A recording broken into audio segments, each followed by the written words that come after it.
La cápsula vomitó luz sobre la plaza de los centinelas como si fuera un sol escupido de la nada. Chucho no pensó en poesía, pensó en tacos. Pensó en donde diantres había quedado su carrito, en la salsa que debía estar hirviendo todavía, en el olor de la cebolla que le seguía pegada a los dedos.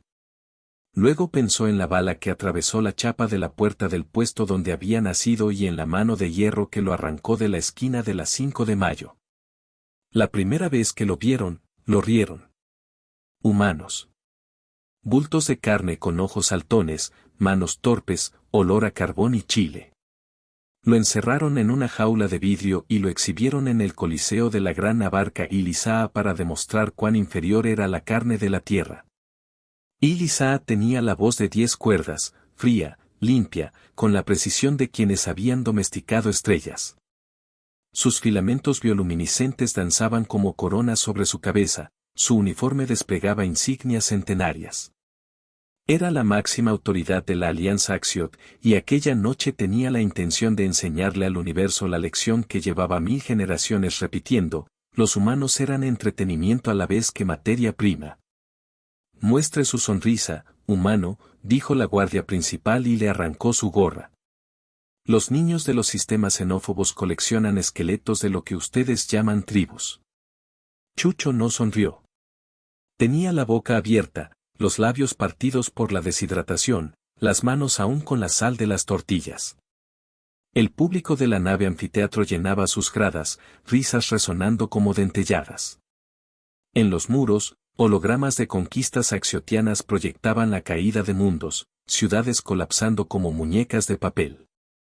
Ilisá se paseó frente a la jaula, su figura inmensa recortada por pantallas. Cuando lo señaló, las luces se abrieron en compases de desprecio. Es un espécimen de supervivencia primaria, dijo. Dejad que los estudiantes de bioética lo examinen como ejemplo. Es curioso, su especie sobrevive de improvisación, como los microbios. Fascinante. Chucho escupió saliva seca. Sus pensamientos volaban a su madre, a la plancha caliente, a los clientes que contaban propinas de 5 pesos. No era un héroe, no era un soldado, era un vato con manos callosas que sabía doblar una tortilla con una precisión que, sin saberlo, lo había hecho invisible a los algoritmos de selección. Ahí, entre humillaciones y luces, algo dentro de él se prendió más que la furia, un balance frío, una decisión simple: o no se dejaba matar como carne de museo, o no lo hacían con la dignidad de un chingado taquero. El guardia lo sacó de la jaula delante de la multitud y lo plantó en el centro de la plaza. Ilisá se acercó en silencio, y la temperatura cambió, su cuerpo lanzaba microcorrientes de olor que a los nabos del público les parecía maravilla. Ella tocó la reja con una puntita de sus filamentos y rió, un sonido que parecía una lluvia seca. Te interrogaremos por la noche, dijo. Mañana decidiré qué parte de tu especie añadiremos a la reserva de versiones pronto extintas. Saben a rusticidad. Chucho no habló. Tenía una llave inglesa escondida en la bota. No era un destornillador cliché, era su torquímetro de fonda, una llave de torque que usaba para ajustar la plancha del comal y que había aprendido a fabricar con repuestos de microvehículos.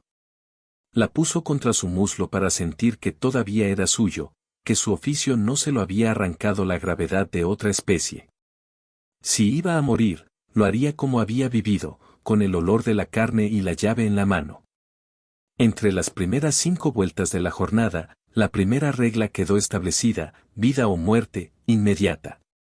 Cuando la traición del plan cayó sobre Ilisá, porque algún lado de la jaula siempre tenía una grieta, Chucho aún no lo sabía, pero había empezado a contar los segundos no para suplicar, sino para observar. Para encontrar lo que un arma enemigo subestimaba, la lógica humana hecha en la calle. No era militar, era un operario de azar. Eso le daría ventaja. En los minutos siguientes, la nave desplegó su sistema ceremonial, el cáliz de lumen, reliquia de cuarzo y biofilamento que colgaba del techo del Coliseo, vibrando en ultrasonidos que nadie podía percibir conscientemente. La reliquia era la raíz del poder axiotiano, sus frecuencias modulaban el ego de las castas, afinaban la obediencia y mantenían el peso de la tradición. Era el secreto que convertía obediencia en matemáticas y la evidencia física del dominio de Il-Isá sobre 1000 culturas. La pusieron en el foco, como si su brillo justificara todo. En ese tiempo, los científicos humanos anotaban. Los xenobiólogos murmuraban, sus tablets brillando. Pero nadie miró demasiado a Chucho. Era un chiste. Il-Isá disfrutó de ese tramo. Trajo público de mundo satélite, estudiantes con ojos de caucho, archivos de historia que chillaban en las pantallas. Hubo juegos de preguntas, pruebas de fuerza que mostraron a humanos nadando en desesperación hasta que la jaula de la norma les cerró la salida. Chucho recibió una de esas pruebas, caminar descalzo sobre una bandeja de vidrio caliente, sus pies sangraron, pero él mantuvo el paso. Su humor no apareció en palabras, sino en la mueca que le quedó, esa mezcla de ironía y cansancio que solo los que saben que su obligación es resistir muestran. Observad, dijo Il-Isá. Mirad cómo la especie responde a estímulos. Son primitivos, a la vez valientes y horrendamente inútiles. Los niños axiotianos rieron, y algunos se acercaron a señalar como si fueran insectos. Chucho los miró y espetó su primera línea letal con la calma de quien no busca aprobación, sino que firma un acto. Pues no los pierdan de vista, virreina. Si les salen buenos, los vendo. Una carcajada humana recorrió la grada cercana. No era del tipo que conquista imperios, pero cortó equilibrio. Las cámaras captaron, y la red viral de la nave convirtió en meme la frase en segundos. A Il-Isá le picó la dignidad, a la audiencia le encantó. Los carteles que mostraban la historia de la gloriosa conquista de Axiot parpadearon más fríos, como si algo en su núcleo estuviera siendo cuestionado. El sarcasmo humano era una cosa peligrosa, barato de producir, difícil de consumir para quienes no habían aprendido a vivir con carencias. Chucho tenía tiempo y ojos. Vio los pasadores estructurales que sujetaban la plataforma del cáliz a la nave, pequeños solenoides de conductividad biofónica diseñados para que solo un espécimen de alta casta pudiera manipularlos. Vio los conductos del aire cerca de la rampa, vio un inversor minúsculo bajo la placa de la caja de acústica de la plaza. Los taqueros sobreviven observando, y su ojo había aprendido a leer planos de aceite y metal como un lector de manos. Mientras tanto, la navarca decidió acercarse más. Il-Isá disfrutaba de su superioridad. Puso su cara a través del vidrio que separaba su manada de él, y sus filamentos se rozaron con la superficie hasta que surgió vapor. La humedad del aliento del público se condensó en oro pálido en las paredes de la jaula. Ella le habló sin levantar la voz. ¿Te alimentan bien, humano? Debes cuidar esos músculos. Tiempo tendrás para conocer la degradación ritual antes de que entreguemos una porción de tu ADN a los criaderos. Chucho respondió con un gesto, levantando una ceja que iba más de sarcasmo que de retórica. Como cuando hay clientela, sí. Si no, pues aguanto. El público rió otra vez. En la grada, algunos oficiales axiotianos fruncieron el semblante, no les gustaba que una criatura mequetrefe les devolviera la palabra. La piel de Il-Isá se oscureció a un matiz que para su especie equivalía a un ceño. En esa pequeña difusión de color hubo algo que parecía nervio. Los siglos de orgullo axiotiano se alimentaban de la certeza de la reacción humana, miedo, sumisión, reverencia. Chucho les dio otra cosa, desdén y humor. La tensión subió. Chucho no hablaba mucho, pero sus acciones tenían filo. Con la mano de la bota, hizo girar la llave. Un soldado se acercó para recordarle su lugar. La llave fresca en la palma de Chucho olía a mezcla de grasa y chiltepín, la familiaridad de su oficio anclaba su decisión. Cuando el guardia intentó tomarle el brazo, Chucho dio un chancletazo seco que lo envió al trasero sin drama. Nadie se esperaba ese movimiento, un humanazo inválido no podía ser cómico e incómodo a la vez. La gente murmuró. ¿Pensaste que eras divertido? bufó Ilizaa. Solo digo la verdad, respondió Chucho, sin más. Basura fina y punzante. Ese periodo fue de humillaciones escalonadas.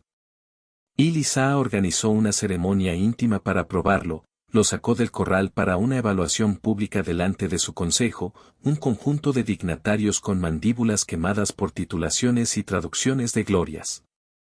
Chucho fingió asco y descubrió una perla, la gente axiotiana se enorgullecía de su reliquia, el cáliz.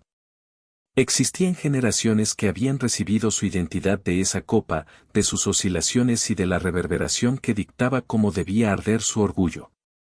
Para destronar un imperio no hacía falta tanquear su armada, bastaba con interrumpir lo que daba sentido a su aristocracia. En la noche de la prueba, cuando el Coliseo se cerró y los reflectores bajaron como coronas de gas, Chucho logró algo que ningún humano había planeado con tanto detalle, soltó el seguro del torquímetro y, como quien afina una plancha, lo aplicó a la junta del sistema de resonancia del cáliz, justo en una hendidura que ningún axiotiano revisaba. No era más que una manipulación de torsión y desgaste, algo que cualquier mecánico de barrio podría hacer a una cafetera. El aparato respondió con un jadeo metálico. «No tocar», gritó una voz oficial. Chucho no respondió con palabras. Los siglos de documento no se vencen con arengas, se vencen con actos. La primera línea mortal del hombre. Es que me quitan las tortillas, y no me gusta tener hambre. No fue una clase magistral, fue una frase que levantó carcajadas desgraciadas, la risa de quien sabe que el destino le ha dado absurdos. Pero la risa se convirtió en ruido cuando la llave aplicó el torque correcto. Un chasquido. Un hilo de energía que hasta entonces había alimentado la armonía del cáliz se torció y vibró hacia afuera. Nadie pensó que un simple taquero pudiera saber de resonancias. Nadie había pensado cómo un par de dedos curtidos podía enfocar fuerza en un punto que los científicos habían medicado con datos fríos. El cáliz gritó. La reliquia, ese instrumento que había controlado el orgullo de casta por generaciones, explotó en una lluvia de bioluminiscencias y polvo de cuarzo. No fue una explosión violenta en el sentido clásico, fue un desmoronamiento de significado. Las ondas que alimentaban el sentido de superioridad axiotiano se disolvieron en un segundo, y con ellas, la identidad ritual empezó a temblar. Las insignias bioluminiscentes de los oficiales palidecieron, los tatuajes de rango se volvieron meras marcas sin orden. La nave entera pareció perder la columna sonora que sostenía su legitimidad. Millones de glándulas se quedaron sin referencia. Las cámaras se volvieron locas, y la plaza, un ruido de confusión y pánico. El público oyó. Ilizaa parpadeó, su filamento central pulsando como si sintiera un dolor físico. Su rostro era una pieza tallada por generaciones, y por primera vez en siglos su semblante no tenía una oferta clara, había duda donde antes había dogma. El consejo soltó piezas de su compostura como si fueran hojas. Chucho no gritó victoria.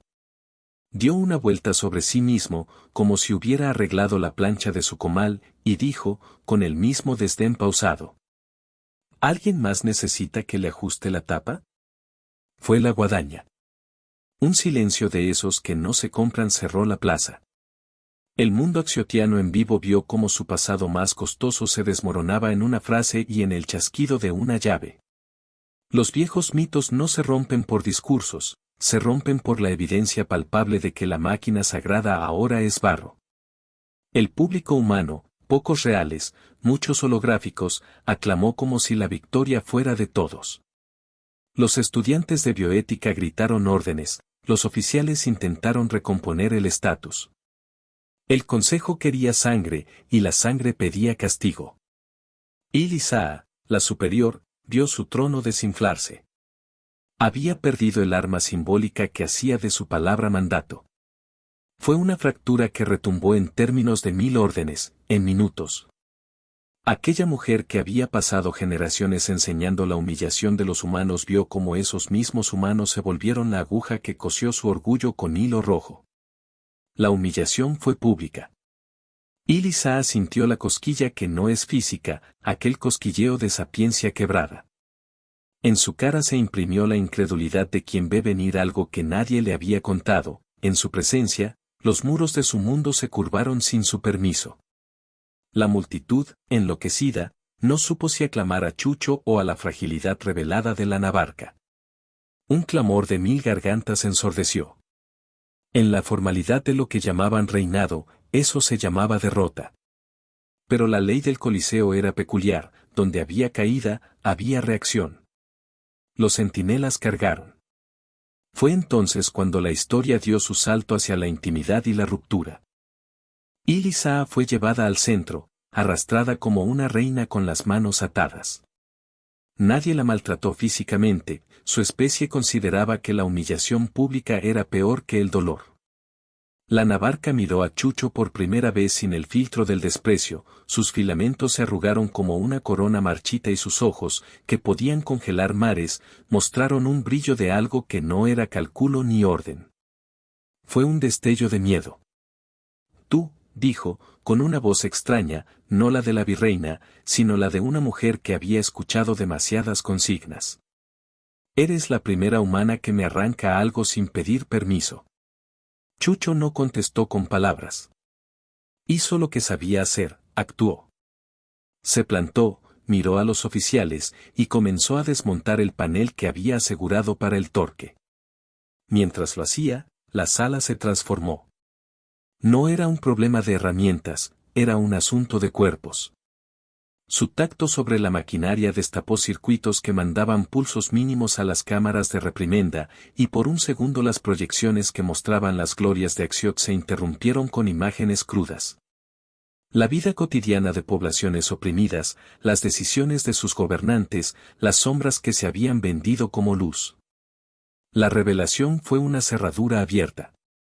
En ese aire, Ilisa dejó de ser la maravilla inmaculada, era una mujer frente a la evidencia del daño. Su respiración se volvió humana, cortada, irregular. Sus filamentos se inclinaron hacia adelante, como si buscaran comprensión. Fue en ese momento, en la intemperie de la fragilidad, cuando la Navarca hizo algo que nadie en la historia axiotiana había hecho, tocó a Chucho. No fue un toque oficial, fue una curiosidad corporal, una mano que buscaba explicación. Ella pasó su filamento sobre la piel de su antebrazo y leyó, la sal, la textura, el olor a tortilla y sudor, su imperfección. ¿Por qué?, murmuró, no una pregunta de mando, sino una duda antigua. Chucho la miró. Había en su pecho la misma mezcla de ternura y astucia con la que se ofrece una tortilla caliente, sencillo, sincero. No fue palabra sino acto, apoyó su palma en la superficie del filamento, y un calor vivo cruzó la piel de Ilisa. No era solo electricidad, era algo que se sentía antiguo, un puente biológico que la reliquia había mantenido bajo control hasta entonces. La Navarca no era estúpida, era por encima de todo, una maestra de lectura corporal. Sintió que su cuerpo respondía de maneras que no podía ordenar. Un brillo se extendió por su cuello, su respiración fue más profunda. Entre el pánico y la euforia, soltó algo que nadie había oído fuera de la intimidad de su camarote. Humano, ¿por qué crece tu herramienta reproductiva cuando la toco? La frase, esa frase exacta del título, cortó la sala como un cuchillo templado. El Coliseo pareció detenerse. Algunos se rieron nerviosos, otros bajaron la mirada. Para la Navarca era un manifiesto de confusión, para Chucho fue una constatación biológica que no desafió su dignidad. No habló, la vida del hombre es de actos, no de discursos. Lo que siguió no fue pornografía ni exhibición, fue una escena de descubrimiento mutuo con el peso de dos especies y un imperio en el equilibrio. Ilisa había tocado por curiosidad, por necesidad de entender lo que la reliquia ya no podía explicar.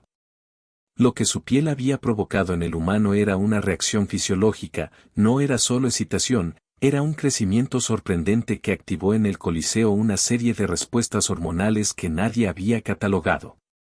Para ella era matemático social, para él era un estremecimiento tibio que hablaba de vida, de deseo no pulido por rituales. Los ojos del consejo se dilataron de horror y de fascinación. La cultura axiotiana veía el cuerpo como instrumento de control, no como centro de placer. Ver a su máxima representante vulnerada por sensaciones que no conocía fue la desintegración de su ortodoxia. Y Lisa, siempre templada, encontró sus manos temblando. Sus filamentos cambiaran de color como si la vergüenza fuera un acto de luz. Por primera vez, la Navarca lloró en público. Ese llanto era una rendija que dejó pasar un torrente.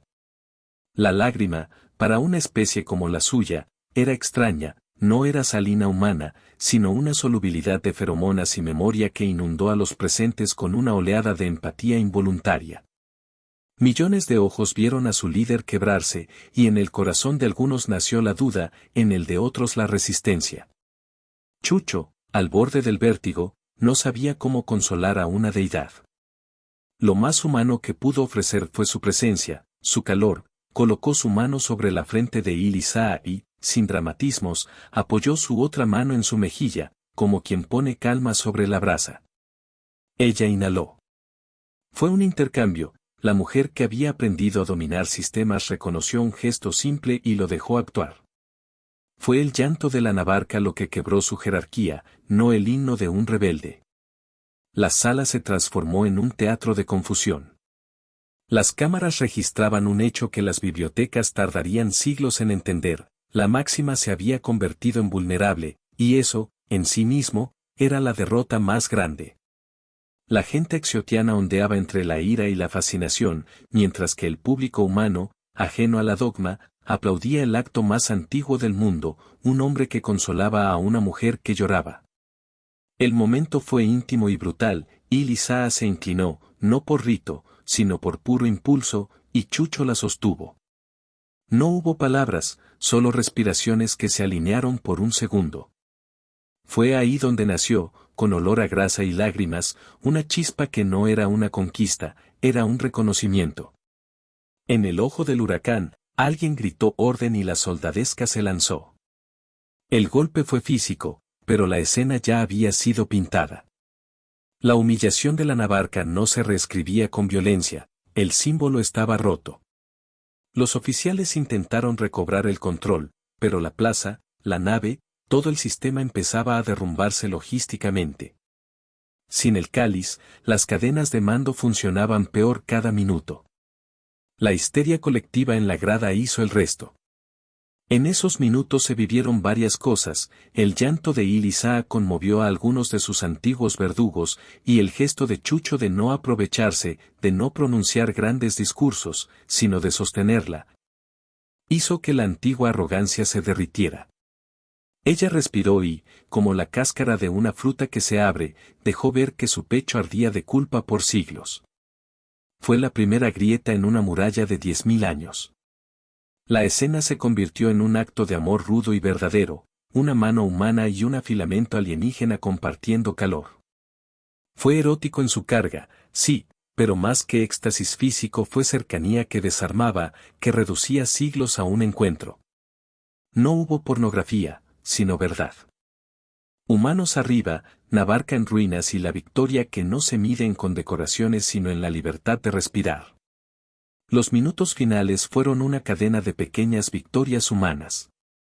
Los científicos que habían documentado el cáliz se cambiaron de bando tan pronto comprendieron que la reliquia había sido desmontada por un error de cálculo que, paradójicamente, había sido causado por la sensibilidad de un taquero. Los oficiales de alto rango intentaron dar órdenes, pero sin la frecuencia guía, sus voces se convertían en ruido. Algunos huyeron. Otros se arrodillaron, no por sumisión orgánica, sino por el peso de la evidencia, habían perdido el mapa que justificaba su superioridad. Y Lisa, despojada de su armadura simbólica, miró a la multitud. Sus filamentos no buscaban humillación sino solución. El consejo fragmentado pedía sangre, pero la nave ya no miraba a la violencia con entusiasmo. La gente estaba cansada de jerarquías. En la calma que siguió al desastre, Chucho hizo algo que sorprendió a propios y extraños, desempolvó su mano y pidió, con una sola frase seca y cavernosa, que alguien trajera una botella de mezcal. No fue un gesto romántico. Fue un acto cultural, ofrecer una bebida es ofrecer pacto. La frase, como siempre, cortó el tráfico de discursos. Un trago por lo que queda, dijo. Y que no falte la sal. La petición resonó, la gente la entendió. Alguien trajo una botella, no era un objeto sagrado de Axiot, sino una botella terrícola que un científico había escondido y guardaba como curiosidad etnográfica. Ilisa la miró con ojos que no conocían la costumbre y, después de titubear, aceptó. Tomaron.